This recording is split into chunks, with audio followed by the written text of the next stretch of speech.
You are Locked On Clippers Postcast, part of Locked On Sports Los Angeles on the Locked On Podcast Network. Your team every day.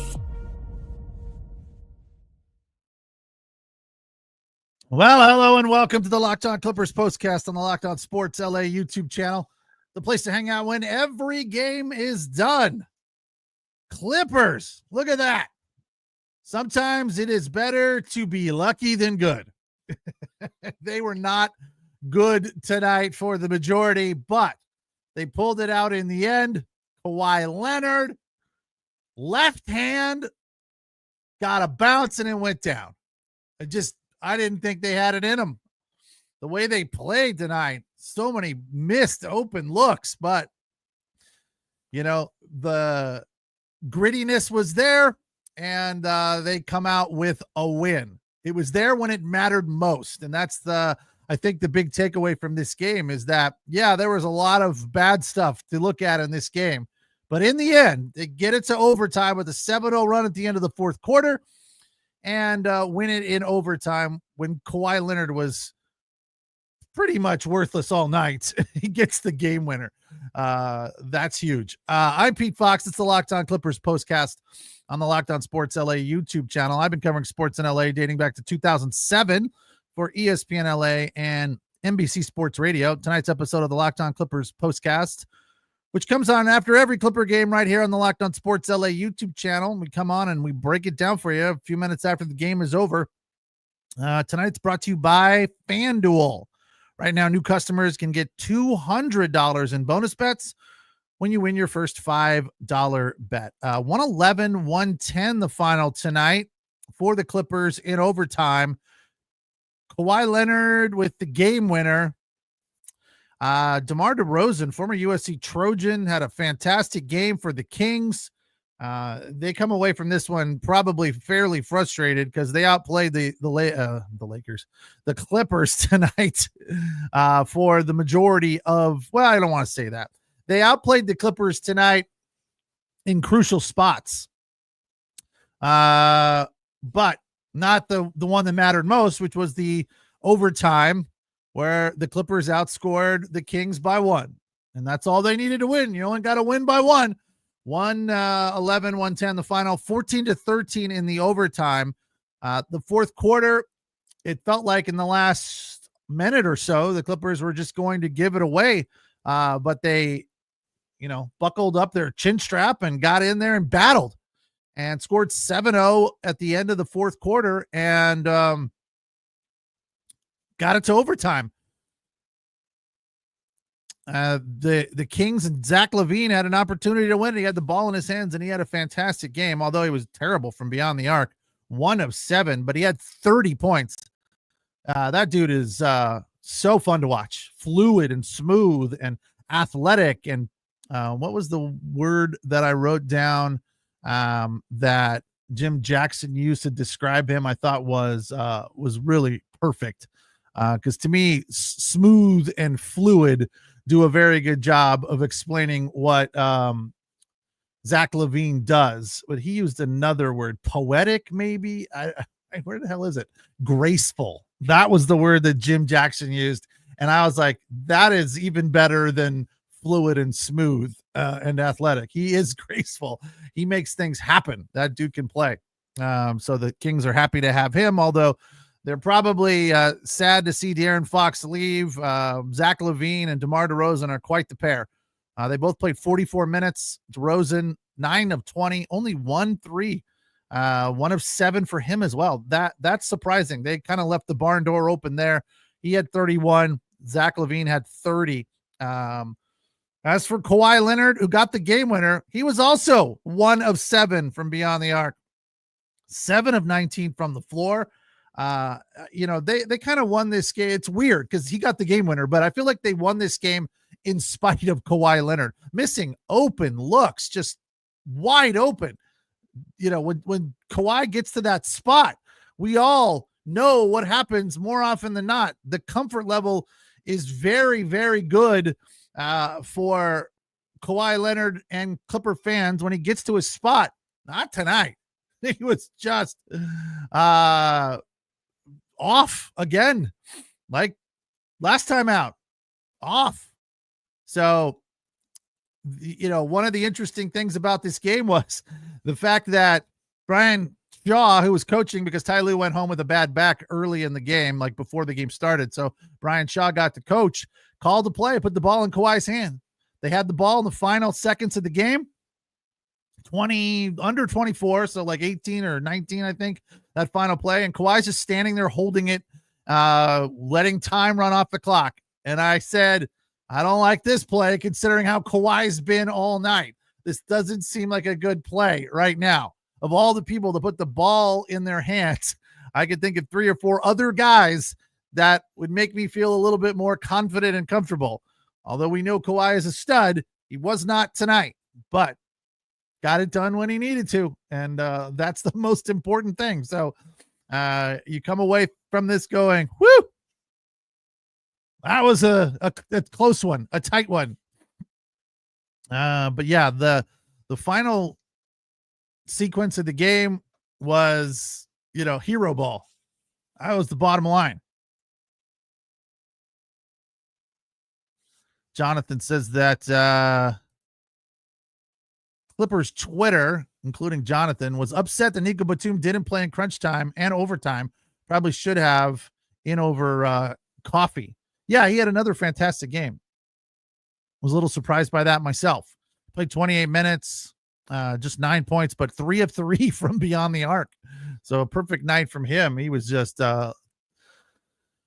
banging him in from downtown. So I guess what time is it here? I mean, 7 minutes in. Let's just do the fourth quarter, the overtime and the end of the fourth quarter, because for those of you that missed it, it was thrilling, exciting. I mean, that's the kind of game that you're looking for, right? They were never really out of it. I never felt like they were in such a deep hole that they couldn't climb out.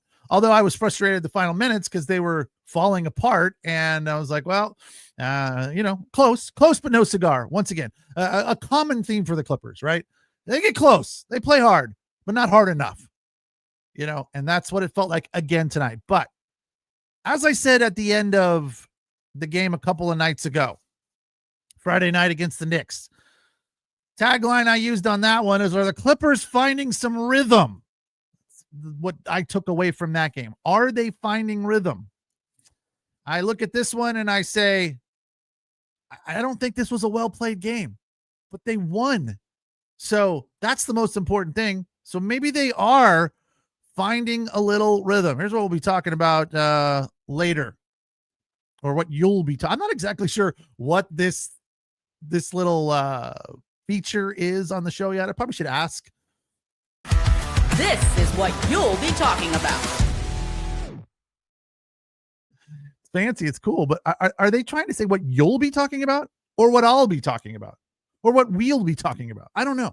We'll be talking about the fact that the Clippers won this game in overtime in thrilling fashion at the buzzer, with Kawhi Leonard making a left-handed spinning shot that bounced off the heel, hit the front of the rim, and dropped in. We'll also be talking about James Harden, who played fantastic in the late stages of this game. 3 of 11 from beyond the arc's really the only notch against him, but he did have 29. He made some big shots, had a floater late in the overtime to make it 109-108. Block shots. The defense was ratcheted up in the fourth quarter. Another thing we come away from this game feeling good about. Zoo with the block shot. That was right out of the gate, first few seconds of the fourth quarter. Kawhi Leonard with a huge block shot, and then DeRozan hits a big bucket for them. So the fact was they survived and got past that, and were able to kind of keep the momentum rolling in spite of DeMar DeRozan just lighting it up whenever it really mattered. A note I wrote down in the overtime was, you got to stop DeRozan, and they really couldn't, but got the win anyway. Derrick Jones Jr., a couple of huge baskets, had a little floater there, and then he hit a clutch 3, which gave them a 3-point lead. It was beautiful dribble drive penetration from James Harden, drawing the defense in on him, 2 if not 3 defenders in his face, and he kicks it to a wide open Derrick Jones Jr. who buried the 3. Unfortunately, the next time out, not long after that, he had the same shot in the same location, nobody around him, and he missed it. Like, oh, that would have been a dagger, and that would have been basically game over at that point. But they kept hanging around, grinding, and Kawhi Leonard with the game winner with the left hand. So that's what we're talking about. The Clippers figured out a way to pull it out and get a very important win, winning the season series against the Sacramento Kings. 110-111, the final in this one. It's the Locked On Clippers postcast on the Locked On Sports LA YouTube channel, the place to hang out when every game is done. Well, tonight's episode of the Locked On Clippers postcast is brought to you by DoorDash. NBA fans, get ready. They swoosh, you save. Thanks to Dash Pass, every time a player drops 50 or more in a game, you score a huge deal the next day. Got close tonight, 3 or 4 dudes with 30. DeRozan had 30 plus. Zach LaVine 30 plus. Harden 1 away with 29, but no 50s. 50's a whole different ball game. Harden had one of those a few nights ago. Hopefully you guys took advantage of the deal the next day. It's pretty simple. When any player scores 50 or more in a game during this NBA season, Dash Pass members get 50% off an order, up to $10 off the next day from noon to midnight. You can use Dash Pass in a variety of different ways. You need lunch if you're working at home. Let's say you're telecommuting and you don't feel like getting up to make a sandwich, or you're just busy and starving. You can just dial it up on your phone, use Dash Pass, and they'll bring the food right to your door. Sign up for Dash Pass and be ready to save. When any player scores 50 or more in a game, Dash Pass members get 50% off and order the next day up to $10 off. Just use the promo code NBA50 from noon to midnight after a 50-point game on eligible orders at participating merchants. Must have an active Dash Pass account. Terms apply. Visit DoorDash to learn more.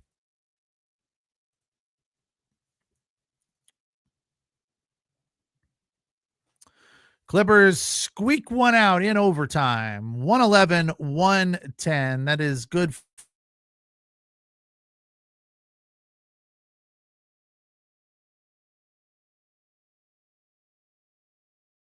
for 3 and 30, 17 and 16. The Harden Zoo connection was working tonight, and I feel like whenever it is, that's good for the Clippers. There were times, though, tonight, another long stretch where they didn't score a basket. In the third quarter, they went over 5 minutes without scoring. Jonathan says the Kings couldn't stop Harden Zoo. Pick and roll action with Harden getting Zoo the ball while he was on the move. Should have spammed that play more, for sure. I say that every night, Jonathan.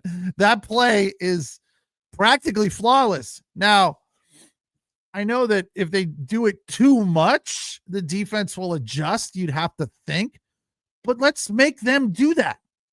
Let's run it till they figure out a way to adjust and stop it. It is, something that will keep you from going 5+ minutes without a score. The bad stuff tonight, there was a lot of it in the third quarter. 10-point turnaround in the third quarter in favor of the Sacramento Kings. The offense slowed up, stuck.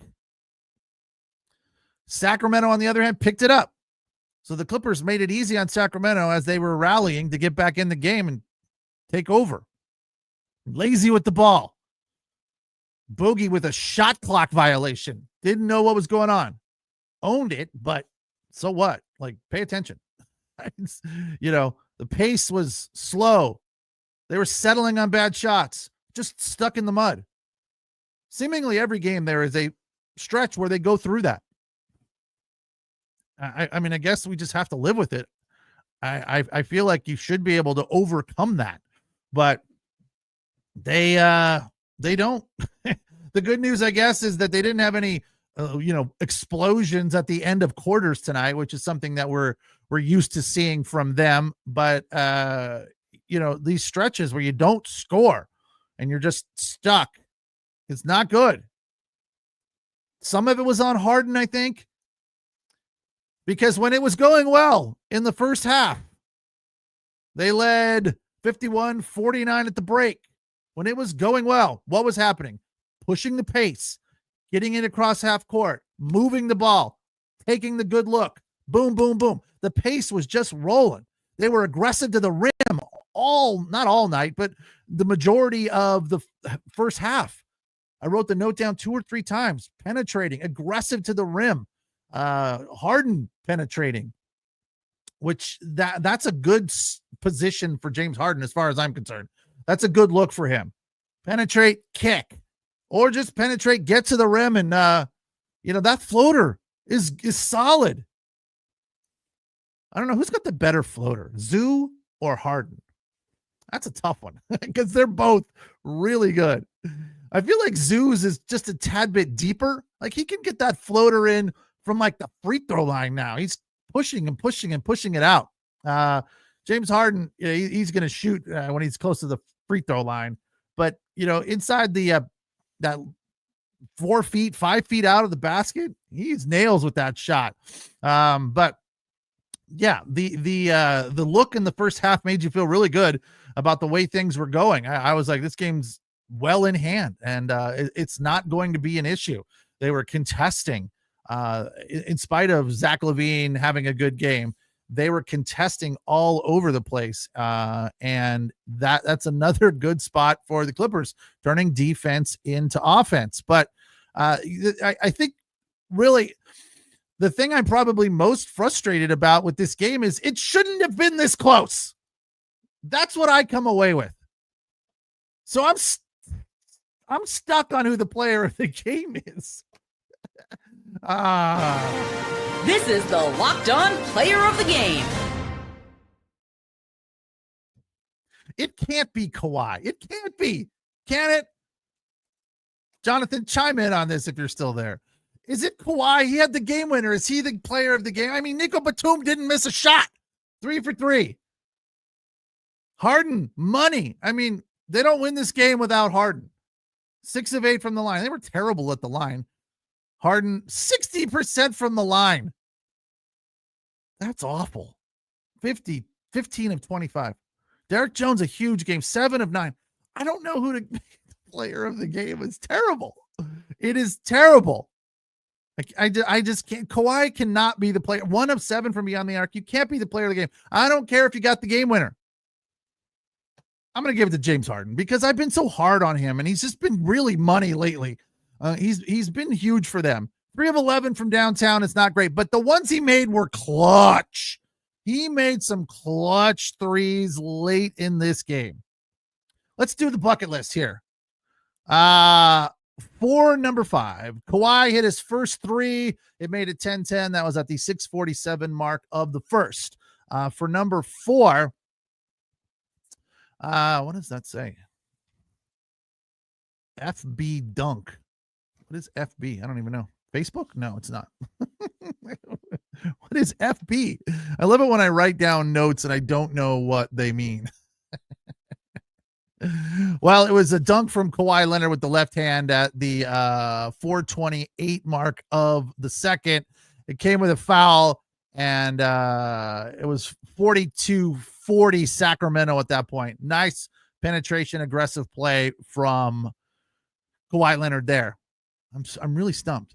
I FB dunk. Any idea what I'm talking about there, guys? FB dunk. Kawhi. Oh boy, it's funny when you don't know what your writing means. Number 3, Nico Batum hit a 3 from 27 feet at the 3-minute mark of the second. That made it 47-45 Clippers. For number 2, James Harden hit a 3 at the 9:10 mark of the third. Straight away, nailed it, 63-54. I think it forced a timeout for the Sacramento Kings. Clippers had a 9-point lead at that point. And for number 1, James Harden's 3 in overtime at 3:45 made it 102-99. So yeah, Harden's the player of the game for me. He was hitting big baskets, even though he was 3 of 11. And at times I was frustrated by that. I was more frustrated by Kawhi's inability to score. 7 of 19. But again, if you figure out a way to score in the final seconds of the game, lucky or otherwise, that's all that matters. 111-110 the final tonight, as the Clippers win their third in a row. It's the Locked On Clippers postcast on the Locked On Sports LA YouTube channel. We appreciate you allowing us to be your source for your team every day. We'll get into some of the stats from the first half, which were really nice, and those three big stats that we always look at: points in the paint, fast break points, and second chance points. That's coming up next on the Locked On Clippers postcast. Tonight's episode of the Locked On Clippers postcast brought to you by FanDuel. March Madness is here, and FanDuel is giving you the chance to get in on the action like never before. Right now, new customers can get $200 in bonus bets when your first $5 bet wins. That's 200 extra bucks to use. Everything from buzzer beaters to Cinderella story, and even who's cutting down the nets. Get in on the action and sign up for FanDuel, because listen, March Madness is fantastic. Even if you're not a huge college basketball fan or a basketball fan at all, you do pay attention on some level to March Madness.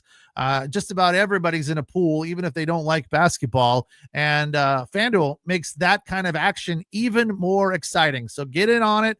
Sign up at FanDuel.com, download the app, and get ready for College Hoops March Madness all tournament long with FanDuel.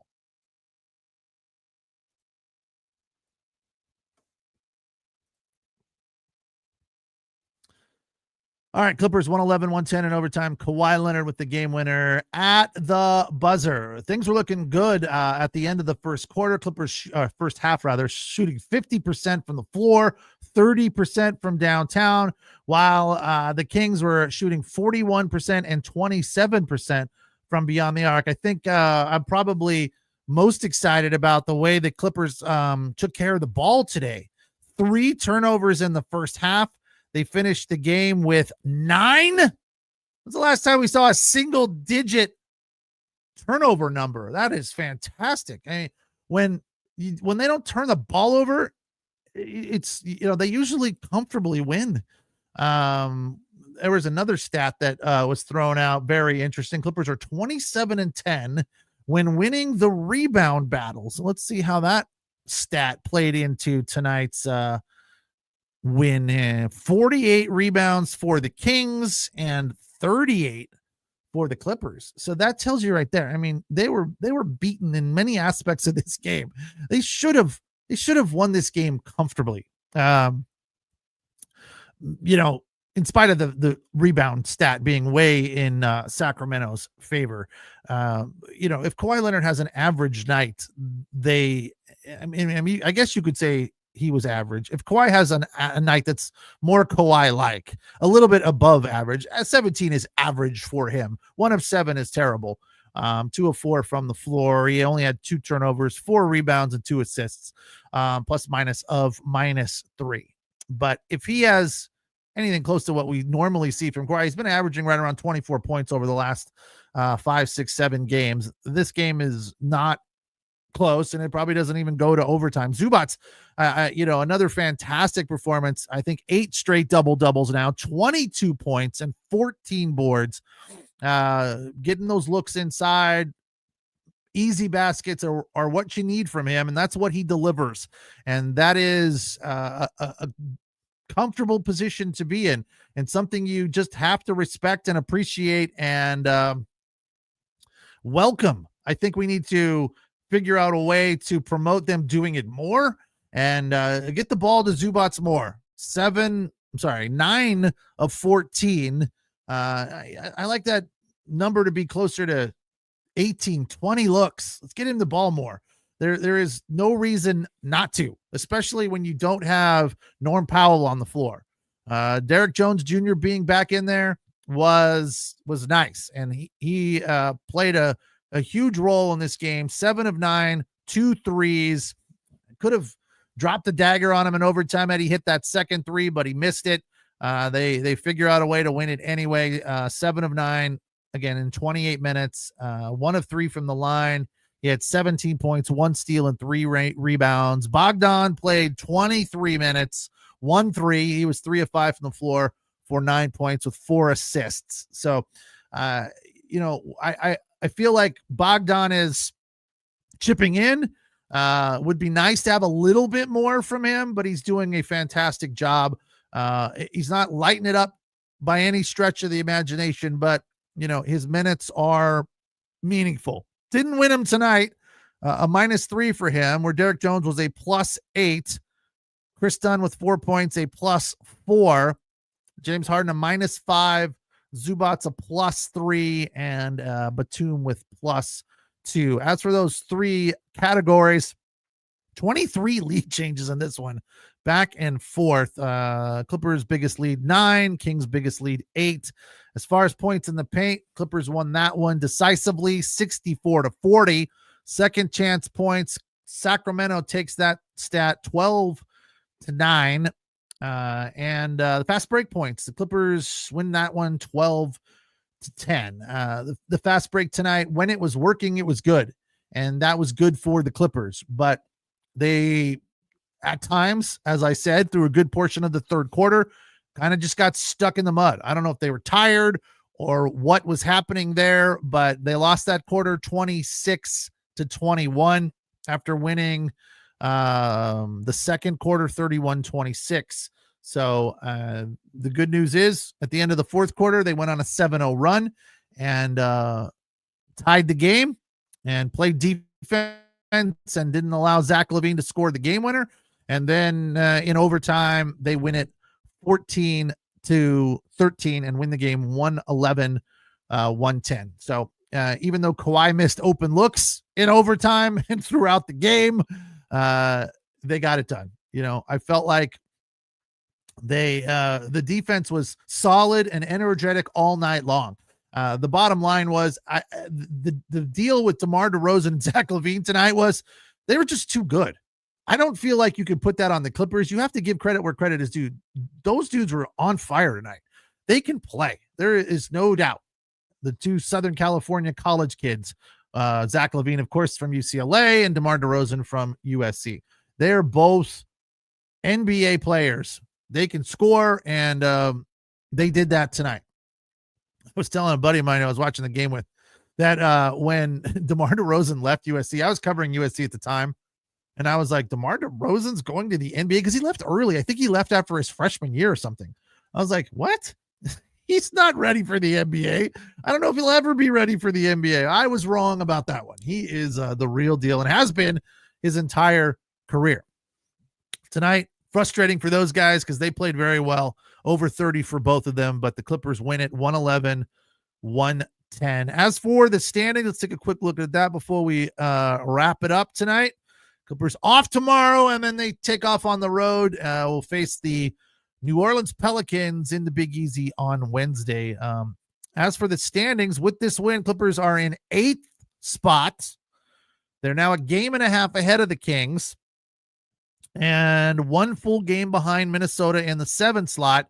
Golden State is also at 17 back, so the Clippers are a game back of Golden State for the 6th spot as well. So big game against the New Orleans Pelicans, who are 17-48. That's a must win. You gotta take care of those pushovers, those chippies. You got to get those when they are available to you. It is the front night of a back-to-back for the Clippers. So hopefully they don't expend too much energy with the Pelicans, because on the back end of that, is it Chicago? Who do they play after? Forget. New Orleans, and then on to Miami. So and then on to Atlanta. So it's Tuesday, Wednesday, Friday for the Clippers. Got to get the first one, though, in New Orleans. That is on Wednesday, and I will talk to you after that one. Thank you guys for watching. Thank you for listening. In a 111-110 win for the Clippers, good for 3 in a row. It's the Locked On Clippers postcast on the Locked On Sports LA YouTube channel. We will talk on Wednesday. Take care. Thanks for watching. Have a good night.